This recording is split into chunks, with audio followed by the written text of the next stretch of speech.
परम श्रद्धेय पूज्य महाराज जी के चरणों में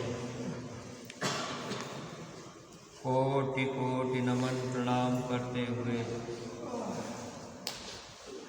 गुरु महाराज के इस पावन जन्म भूमि पर उपस्थित है सभी सत्संगी धर्म प्रेमी भाई बहनों को, सभी जिम्मेदार सेवादार प्रेमियों को सादर जय गुरुदेव। परमार्थी प्रेमी भाई बहनों, हम सब लोग पराविद्या के विद्यार्थी हैं। इस विद्यालय में अपनी जीवात्मा के कल्याण के लिए, सच्चा सुख पाने के लिए, जन्म मरण की पीड़ा से बचने के लिए हम सब लोग निरंतर अपना समय सेवा और भक्ति में लगाने का प्रयास करते जा रहे हैं। वैसे तो हर परमार्थी जीव के अंदर ये भाव होना चाहिए कि जब जीवन में सच्चे सद्गुरु मिल गए, नाम की दौलत मिल गई, तो हम सब लोग अपना परमार्थ जल्दी बना लें, जन्म मरण की पीड़ा से हम आप बच जाएं। इसके लिए गुरु को खुश करने में उनके वचनों पर चलना ये परमार्थी के लिए सबसे अनिवार्य विषय होता है। अगर परमार्थ के रास्ते पर आकर हम सब लोग सच्चा सुख पाना चाह रहे तो अपने जीवन में एक लक्ष्य बनाना पड़ेगा। अब तक हम आप दुनिया में कितनी बार जन्मे और मरे, कितने नातेदार रिश्तेदार सगे संबंधी बनाए, हम सब लोग पेड़ पौधे कीड़ा मकोड़ा बने। अब मनुष्य शरीर में हम लोगों को आने का मौका मिल गया। इसमें भी गुरु महाराज ने दया कृपा करके हम सब लोगों को वह नाम की दौलत गुरु महाराज ने दे दी, जिस नाम की दौलत को पाने के बाद अगर जीव गुरु के वचनों का पालन करे तो नर्क और 84 में नहीं जाना होता। अगर इस मानव जीवन के मिलने के बाद नाम की दौलत नहीं मिल पाई तो दुनिया में चाहे जितनी धन दौलत हम आप इकट्ठा कर लें, ये सब कुछ हम लोगों के लिए व्यर्थ ही होता है। महापुरुषों ने इशारा भी किया है, नाम बिना बेकाम है, 56 भोग विलास, क्या इंद्रासन बैठनो, क्या वैकुंठ निवास। अगर कोई देवी देवताओं की पूजा पाठ करके, तीर्थ व्रत मंदिर मस्जिद में जा कर के किसी भी तरह से अगर हम आप किसी देवी देवता को खुश कर लिए या हम आप ब्रह्मा विष्णु महेश को खुश कर लिए, उनके राज्य में हम आप अगर चले भी गए तो ये सब कुछ हम लोगों के लिए विशेष लाभकारी साबित नहीं होता। क्योंकि जब देवी देवताओं का भी समय पूरा होता है, उस स्थान से फिर उनको नीचे उतारा जाता है। इसीलिए देवी देवता भी यह मानव तन पाने के लिए तरसते रहते हैं। जब मानव तन मिल जाता है, जीवन में अगर सच्चे सद्गुरु मिल गए, नाम की सच्ची दौलत मिल गई, तब ये जीवन सार्थक बनता है। शर्त ये हुआ करता है कि समय के सच्चे महापुरुष की बात अगर हम लोग अपने जीवन में अमल करें, तब तो मानव जीवन का सच्चा सुख हम आप प्राप्त कर लेंगे। जन्म मरण की पीड़ा से, नरकों 84 की पीड़ा से हम सब जीव छुटकारा पा सकते हैं। इसलिए परमार्थी प्रेमी भाई बहनों, इस पराविद्या के अध्ययन करने में अगर हम सब लोग एक अपना लक्ष्य बना लेंगे कि हमको गुरु के कहने में चलना है और गुरु के वचनों पर हम प्रेमी भाई बहनों को अपने तन मन धन की कुर्बानी करनी है। जब तक हम लोग मन के कहने में चलते रहेंगे, इस आध्यात्मिक विद्यालय में कभी सफलता हासिल नहीं कर सकते, क्योंकि मन के कहने पर हम सब जीव फिर इसी कर्म के देश में, कर्म के दायरे में बंधते जाएंगे। अगर ये मन हम लोगों से कुछ पुण्य कर्म भी करा ले, मन के कहने पर अगर हम आप कुछ दान पुण्य भी कर दिए, तो ये जो भी कुछ हम आप करेंगे मन के कहने में, फिर हमारे आप के लिए एक तरह से कर्म बनता जाएगा। मन का काम है जीव को कर्म के बोझे से दबाना। जब महात्मा जीवन में मिल जाते हैं तो जीव के कर्म बोझ जो ऊपर लदे हुए हैं, महापुरुष उस कर्म बोझे को हल्का करना चाहते हैं, ताकि ये जीव सरलता से अपने सच्चे देश निकल जाएं। इसीलिए महापुरुष जब जब आए तो हम जीवों से सेवा और भक्ति कराएं। लेकिन परमार्थी प्रेमी भाई बहनों, जब भी महात्मा जीवन में मिलते हैं, महात्मा हम लोगों को अपने वचन फरमाकर हम जीवों को उन वचनों पर चलने के लिए प्रेरणा देते रहते हैं। लेकिन हम लोगों का ये मन गुरु के वचन को बराबर काटने का प्रयास करता रहता है, ताकि गुरु का वचन कट जाए। फिर हम सब जीव कर्म के बोझे से दबे रह जाते हैं। इसलिए हमेशा अपने मन की निगरानी इस परमार्थ के रास्ते पर हर परमार्थी जीव को करना पड़ेगा। अगर हम लोग इस परमार्थ के रास्ते पर अपने मन की निरख परख करते चलेंगे, तब तो हम लोग सफलता हासिल कर पाएंगे। अगर हम आप मन की निरख परख नहीं किए, मन हम लोगों को बुराइयों की तरफ ले गया, फिर गुरु के वचन हम आप याद नहीं कर पाए, या जो भी आदेश गुरु दरबार से हम प्रेमियों को मिले, अगर हम लोग समय पर उनकी बातों को नहीं माने, किसी तरह का हम लोग हठ कर लिए, तो ये संत मत का रास्ता हठ योग का नहीं है। ये तो रास्ता ऐसा है कि समय के सच्चे सद्गुरु की बात हम लोग माने, ताकि सद्गुरु से हम लोगों का प्रेम हो जाए। इसीलिए जब जब महात्मा आए तो महात्मा हम जीवों को ये बात समझाने का प्रयास करते हैं। देखिए, गुरु महाराज भी बराबर समझाया करते थे। पूज्य महाराज जी भी सत्संग में प्रार्थना में सुनाया करते हैं, गुरु का ध्यान कर प्यारे, बिना इसके नहीं छूटना। इस संसार से हम आप कब छूटेंगे? जब हम लोग गुरु का ध्यान करेंगे। अब गुरु का ध्यान करने में अगर कभी मन धोखा दे जाए, मन कहीं हमको आपको दूसरी तरफ लगा दे, तो इसमें हम लोगों का नुकसान होता है। तो जब मानव जीवन में गुरु मिलेंगे, तभी तो सच्चा रास्ता मिल पाएगा।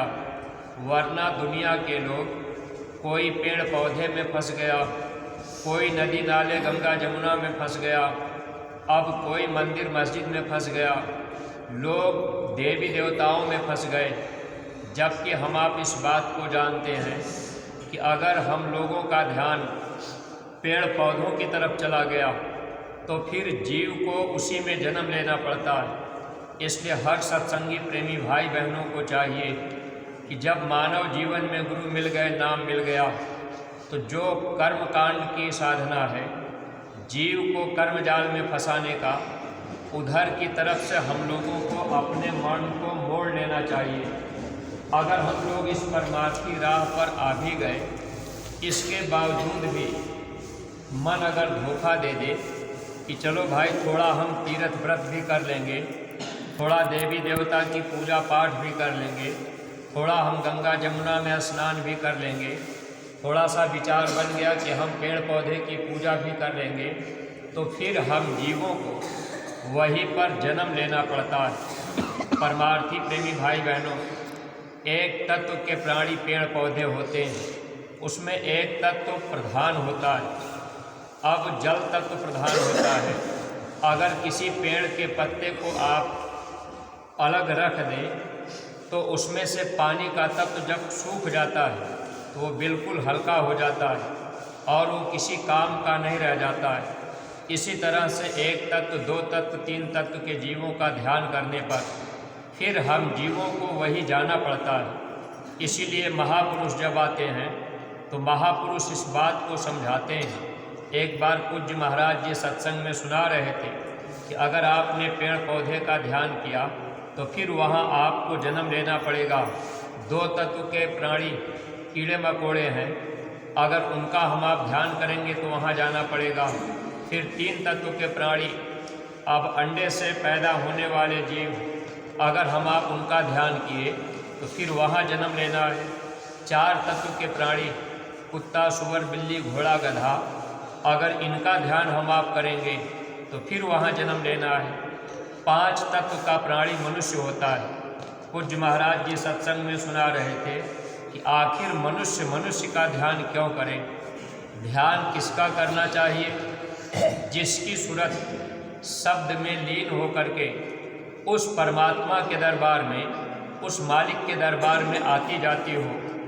अगर ऐसे महापुरुष इस धरती पर मिल जाएं, जिनकी जीवात्मा उस परमात्मा के पास आती जाती हो, अगर उनका ध्यान हम आप करेंगे तब हम जीवों का कल्याण संभव हो सकता है। इसीलिए स्वामी जी महाराज ये बात कहा करते थे कि फोटो का ध्यान नहीं करना चाहिए।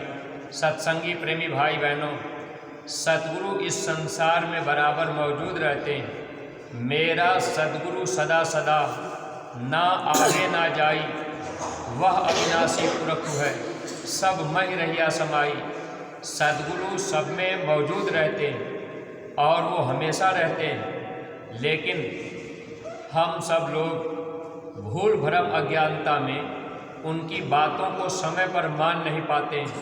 इसीलिए हम आप परमार्थ के रास्ते पर जो भी पराविद्या के विद्यार्थी होते हैं, सफलता जल्दी हासिल नहीं कर पाते, क्योंकि ये मन हम लोगों को धोखा दे देता है। फिर हम लोग मन के कहने में चल देते हैं। समय पर सद्गुरु जो आदेश करते हैं, अगर उनके आदेश का पालन किया जाए तो सद्गुरु प्रसन्न होते हैं, फिर जीव के ऊपर दया कर देते हैं। जब तक गुरु खुश नहीं होते तब तक जीव यहाँ से जा भी नहीं पाते। गुरु महाराज सत्संग में बताया करते थे कि अगर गुरु खुश हो जाए तो काल के दरबार से कर्म का पन्ना फाड़ देंगे, जीव को पार कर देंगे, काल को पता भी नहीं चलेगा। सद्गुरु इतने समर्थ होते हैं, अगर वो खुश हो जाए तो कर्म का पन्ना भी फाड़ देंगे, जीव को पार भी कर देंगे, काल को पता भी नहीं चलेगा। लेकिन गुरु को खुश करने के लिए अगर कोई व्यक्ति चाहे कि हम उनको रुपए पैसे से खुश कर देंगे, हम धन दौलत से खुश कर लेंगे, तो कभी भी हम आप महापुरुष को रुपए पैसे के बल पर खुश नहीं कर सकते। गुरु को खुश करने के लिए सिर्फ एक ही तरीका है कि हम लोग उनके वचनों के अनुसार चलें, हम लोग उनके बताए मार्ग पे चलें। जो आदेश गुरु दरबार से मिले उसका हम आप पूरा पालन करें, तब तो हम लोग गुरु को प्रसन्न कर सकते हैं। सेवा करने में भी अगर हम सब जीव केवल दिखावे के लिए सेवा करेंगे कि चलो भाई हम गुरु महाराज को दिखा करके सेवा करेंगे, या हम आप जैसे गुरु महाराज की जन्मभूमि पर आए, अगर किसी के मन में ऐसा भाव है कि चलिए पूज्य महाराज जी जब आएंगे तो हम खूब सेवा करेंगे, तो महापुरुष को दिखा करके सेवा करने का फल हम जीव चाहे कि उनको खुश कर लेंगे, तो ऐसा लाभ हम आप पूरा नहीं ले सकते। महापुरुष हर पल हर क्षण हम जीवों को देखते रहते हैं, सबके भाव और विचारों को समझते रहते हैं। महात्मा केवल भाव के भूखे होते हैं। इसलिए परमार्थी प्रेमी भाई बहनों, जब गुरु के वचन को हम आप पूरा मानेंगे तब महापुरुष खुश होते हैं। अगर रुपए पैसे के बल पे भक्ति होती तो स्वामी जी महाराज ये बात कहा करते थे कि दुनिया में कोई भी माई का लाल रुपए पैसे के द्वारा हमको खरीद नहीं सकता। इसलिए गुरु जो है रुपए पैसे पर भी नहीं रीझते। ये तो महापुरुष समय पर जो सेवा लगावे, जो आदेश दें उसमें हम आप ज़्यादा से ज़्यादा बढ़ चढ़ करके सेवा तन और धन की कर लिए, इससे सद्गुरु प्रसन्न होते हैं और हम जीवों के कर्म कर्जे को काटने का प्रयास महात्मा निरंतर करते रहते हैं। इसीलिए कोई न कोई आदेश हम प्रेमी भाई बहनों को बराबर मिला करता है। बस उस आदेश का समय पर हम आप पालन कर लें, तब तो हम आप इस पराविद्या के विद्यालय में कुछ लाभ हासिल कर सकते हैं। वरना प्रेमी भाई बहनों, ऐसे ही हम आप इस संसार में आए, गुरु के करीब भी आ गए, नाम की दौलत भी पा गए, अगर हम आप विचार नहीं कर पाए, गुरु के बताए मार्ग पे नहीं चल पाए, समय पर गुरु आदेश का पालन नहीं कर पाए, या कोई आदेश गुरु दरबार से मिला, उस आदेश को हम आप काट दिए, मन ने वचन को काट दिया, तो फिर इसमें हम आप धोखा खाते हैं। कभी कभी हम आप सेवा करने में भी ऐसी चीज़ें देख लेते हैं, कभी कभी लोगों का मन कहीं कहीं खराब भी हो जाता है कि भाई जब महापुरुष हैं तो ये काम पहले ही ऐसे हुआ होता तो इतना नुकसान न होता। जबकि हम आप इस बात को जानते हैं कि इसी धरती पर गुरु अमरदास जी देखिए कितनी बार चबूतरे बनवाए और बिगड़वाए। उनका तो सिर्फ मकसद ये होता है जीव वचनों को मानते हैं या नहीं। जब तक जीव को गुरु के ऊपर पूरा विश्वास नहीं होता, ये सर्वसमर्थ हैं, ये सब कुछ जानते हैं, जैसा कह रहे वैसा हम आप अगर करें तब तो हम आप पूरा लाभ उठा सकते हैं। अगर हम आप महापुरुष को किसी तरह की शिक्षा देने लगे कि ऐसा कर दिया जाए, ऐसा कर दिया जाए, तो महापुरुष सबके विचार और भावों को रखते हैं। परमार्थी प्रेमी भाई बहनों, अपने अंदर जिज्ञासा ये होनी चाहिए कि महात्मा जो कह रहे बस हम आप उनके कहने में चल पड़े। कभी कभी ये मन हम लोगों का गुरु की बात काटता है। देखिए एक बार स्वामी जी महाराज के समय की घटना है। गुरु महाराज उस समय संगत बहुत बड़ी नहीं हुई थी। स्वामी जी महाराज जगह जगह घूम टहल करके लोगों को सत्संग सुनाया करते थे। एक बार गुरु महाराज पूर्वांचल की तरफ गए थे तो स्वामी जी महाराज को कहीं जाना था। एक सेठ जी थे, उनकी गाड़ी थी। गुरु महाराज ने कहा चलो तुम्हारी ही गाड़ी से चलते हैं। सेठ जी बैठे, गुरु महाराज ड्राइवरी सीट पर बैठ गए, यानी स्वामी जी महाराज स्वयं गाड़ी चलाने लगे। एक दो प्रेमी और पीछे बैठे थे। स्वामी जी महाराज गाड़ी चलाते हुए चले जा रहे। गुरु महाराज की गाड़ी भी तेज़ी से चल रही थी।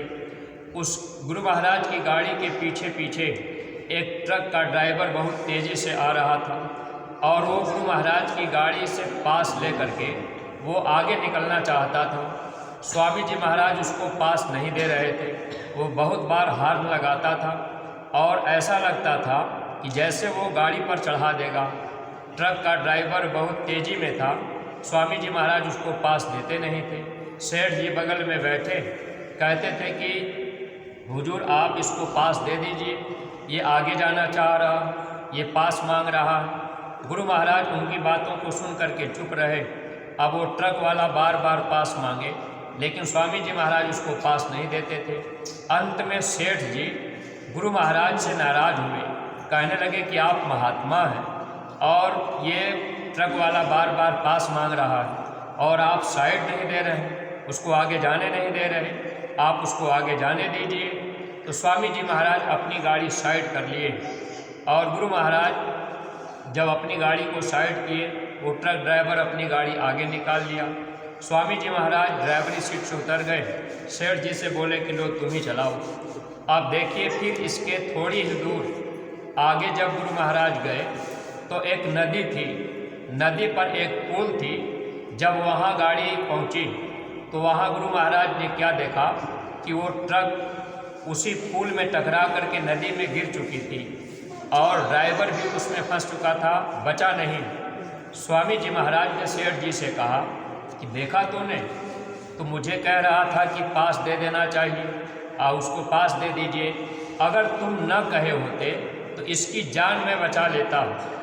अगर ये मुझे पास न लेता, इतनी तेज न रहता और इसकी जान बच जाती। तुम्हारे कहने से इसकी जान चली गई। परमार्थी प्रेमी भाई बहनों, महात्मा जो भी करते हैं, महात्मा जो भी कहते हैं, उनके हर वचनों में राज होता है। अब हम आप ये प्रार्थना भी गाते हैं कि गुरु वचनों में कोई राज है, लेकिन हम आप वचन को मान नहीं पाते।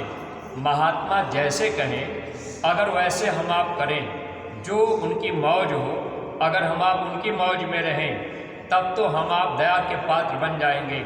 लेकिन अगर हम आप महात्मा के करीब हो करके अगर उनके वचनों को काटने का प्रयास करें, चाहे हम आप अंदर में या बाहर में किसी तरह का ऐसा प्रयास करेंगे, तो निश्चित है कि हम आप इस परमार्थ के रास्ते पर असफलता ही पाएंगे।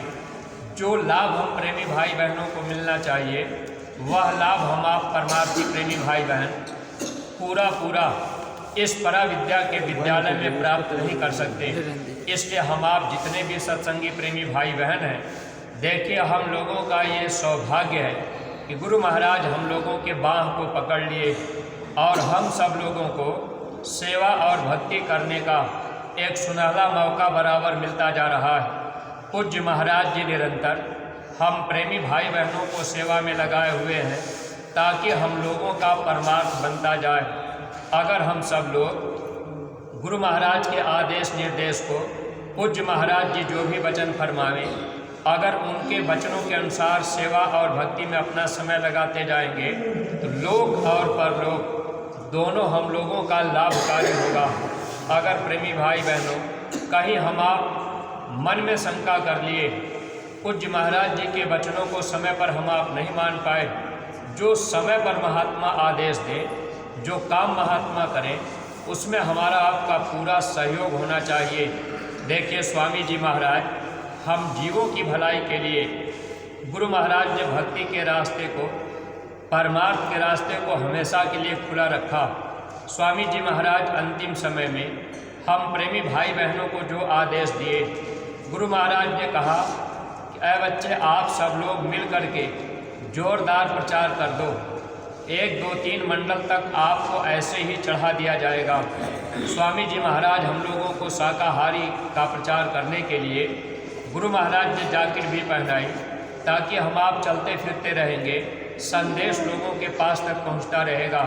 स्वामी जी महाराज ने कहा बच्चे आप सब लोग मेरा संदेश जन जन तक पहुंचा देना।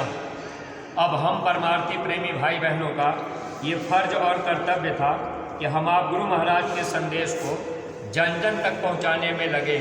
लेकिन देखिए गुरु महाराज के निज धाम जाने के बाद जब शरीर की लीला समाप्त हुई, अब हम लोग संगत में जो काम हम लोगों को प्रेम प्यार से करना चाहिए, उधर की तरफ हमारा आपका ध्यान नहीं गया। मुख्य निशाना तो उधर की तरफ होना चाहिए था कि हम आप अपना अधिक से अधिक तन और धन शाकाहार के प्रचार में, धर्म के काम में लगा दें। इसीलिए पूज्य महाराज जी ने हम प्रेमियों के ऊपर, हर सत्संगी प्रेमी भाई बहनों को एक जिम्मेदारी पूज्य महाराज जी ने सौंप दी कि प्रत्येक सत्संगी प्रेमी भाई बहन एक एक गांव को गोद ले लें। गांव गोद ले करके गांव में बराबर धर्म का प्रचार करते रहें, जन जन तक घर घर लोग जाएं और गुरु महाराज की बातें, गुरु महाराज की वचनवाणियाँ जन जन तक पहुँचाने में लोग अपना तन और धन लगावें।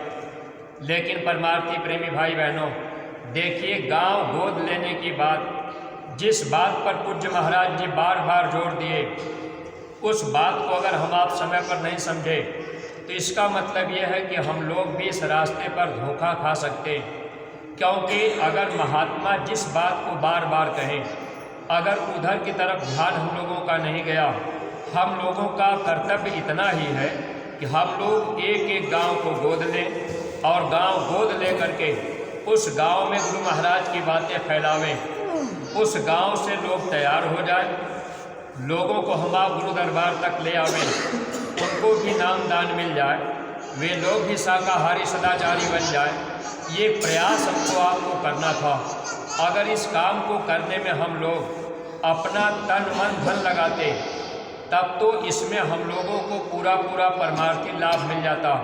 स्वामी जी महाराज ने पहले इशारा किया था कि परमार्थ की कसौटी पर वे बच्चे खरे उतरेंगे। अब हम लोग अपने अपने को तौलें। कि हम लोग खरे उतर रहे कि नहीं उतर रहे। गुरु महाराज ने कहा परिवर्तन उन बच्चों के द्वारा होगा जो परमार्थ की कसौटी पर खरे उतरेंगे। जरूरत पड़ेगी तो अपना तन मन धन तीनों कुर्बान कर देंगे। परमार्थी प्रेमी भाई बहनों, देखिए जब हम आप एक एक गांव को गोद ले लेंगे और प्रचार प्रसार करने लगेंगे, ये लगन हम लोगों के अंदर लग जाए, जैसे 10 लोग मिलकर के 10 गांव आपने गोद लिया, 10 लोगों की एक टोली बन गई या 5 लोगों की टोली बन गई या 15 लोगों की टोली बन गई। ये तो हम आप अपने संगत के प्रेम भाव के हिसाब से कि भाई हमारे यहाँ नज़दीक में संगत काफ़ी है, तो हम आप गांव गोद ले लिए, टोली बना लिए। अब इसमें होड़ लगनी चाहिए थी, हर सत्संगी को कहना चाहिए था कि भाई आज हमारे वाले गांव में प्रचार करने चलना है, हम अपने पैसे से लिया चलेंगे, हम गाड़ी करेंगे, आप मेरी गाड़ी में आज बैठ जाइए, आज हमारे वाले गांव में प्रचार करना है। ये होड़ हम लोगों के अंदर लगनी चाहिए थी। लेकिन परमार्थी प्रेमी भाई बहनों, इधर की तरफ हम लोगों का ध्यान नहीं जा पा रहा। अगर इस परमार्थ के रास्ते पर इसी तरह से हम आप भुलमुल रहेंगे या देखा देखी की भक्ति करेंगे कि भाई उन्होंने गोद नहीं लिया तो हम गांव गोद क्यों लें, इसमें प्रेमी भाई बहनों हम लोग धोखा खाएंगे। इसलिए माताओं बहनों की भी ये जिम्मेदारी है, नौजवान बच्चों की भी जिम्मेदारी है कि हम आप एक एक गांव को गोद लें और टोली बनावें, अपने गांव में लोगों को ले जाना है। चलिए भाई एक गाड़ी हमने की है, आज हमारे वाले गांव में चलना है। अब 10 लोग 15 लोग चले गए, इसमें ख़ास तौर से नौजवान बच्चे भी अगर टोलियां बना करके जाने लगेंगे तो बच्चों की बातों का प्रभाव लोगों के ऊपर ज़्यादा पड़ेगा। माताएं बहनें भी जब आप टोलियां बना करके जाएंगी तो लोगों के विचारों में धक्का लगेगा। देखिए ये माताएं बहनें ये धर्म का प्रचार कर रही। सत्संगी प्रेमी भाई बहनों, इस प्रचार प्रसार में हम लोगों का कोई स्वार्थ नहीं है। जब आप निस्वार्थ भाव से सेवा करेंगे तो वहाँ आपका पूरा पूरा परमार्थ बनेगा। इसमें कोई स्वार्थ नहीं, चाहे हिंदू हो, चाहे मुसलमान हो, सिख हो या ईसाई हो, कोई छोटा बड़ा पढ़ा लिखा गरीब अमीर हो, हम आप हर एक के घर तक जाएं, हर गांव में जाएं। किसी भी गांव को हम आप गोद ले लिए, उसमें कोई भेदभाव नहीं रखना है कि भाई ये छोटी जाति के हैं, ये बड़ी जाति के हैं, हम छोटी जाति के घर में नहीं जाएंगे। अगर ऐसा भेदभाव हम आप रख लेंगे तो कभी भी हम आप परमार्थ नहीं कमा पाएंगे। इसलिए सत्संगी प्रेमी भाई बहनों, देखिए वक्त पर जो भी संदेश महापुरुष दें, जो आदेश दें, उधर की तरफ हम लोगों का ध्यान जाना चाहिए। और गुरु महाराज की इस पावन जन्मभूमि पर इस समय जो सेवा का कार्य चल रहा, हम आप जो भी परमार्थी प्रेमी भाई बहन यहाँ सेवा में आए हुए हैं, हमेशा अपने अपने संगत में प्रेमियों को प्रेरित करके कि वे भी अपना समय 2 दिन 4 दिन 10 दिन यहाँ सेवा में अगर दे लेंगे तो इसका बहुत बड़ा लाभ उन परमार्थी प्रेमी भाई बहनों को मिलेगा। और हम आप जिस सेवा में लगे हैं, जिम्मेदारी के साथ प्रेम प्यार से सेवा में अपना तन मन लगावें, ताकि हम लोगों को पूरा का पूरा परमार्थ का लाभ मिले। दर्शन का भी लाभ हम प्रेमी भाई बहनों को बराबर मिल रहा। देखिए सुमिरन, ध्यान और भजन सुबह शाम दोनों टाइम होता है। सुबह में भी सत्संग होता है। हम आप थोड़ा सा अपना समय दे दिया करेंगे, गुरु महाराज के वचन हमको आपको याद रहेंगे तो हम आप हमेशा बचते रहेंगे। अगर वचन याद नहीं रहेगा तो हम लोग कहीं भी गिर सकते हैं, क्योंकि ये परमार्थ के रास्ते पर मन सबसे बड़ा दुश्मन है और ये हमेशा गुरु की बात को काटने का प्रयास करता है कि जीव गुरु के वचन पे न चल पावे। लेकिन प्रेमी भाई बहनों, अगर हम आप वचनों पर चलते रहेंगे तो निश्चित ही हम सब जीवों का लोक और परलोक बनेगा। हम लोग हमेशा हमेशा के लिए सुखी और आज़ाद हो जाएंगे। ये मानव जीवन पाना हम लोगों का सार्थक बन जाएगा। इन्हीं शब्दों के साथ हम अपनी वाणी को यही विराम दे रहे। अगर कोई बात अटपटी लग गई हो तो आप लोग अपना छोटा भाई समझकर क्षमा कीजिएगा। सब लोग प्रेम के साथ मालिक के पावन नाम का उच्चारण करेंगे। जय गुरुदेव। सभी प्रेमी भाई बहन सामूहिक रूप से आरती प्रार्थना करें। जय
प्रार्थना है, हाथ जोड़कर विनय हमारी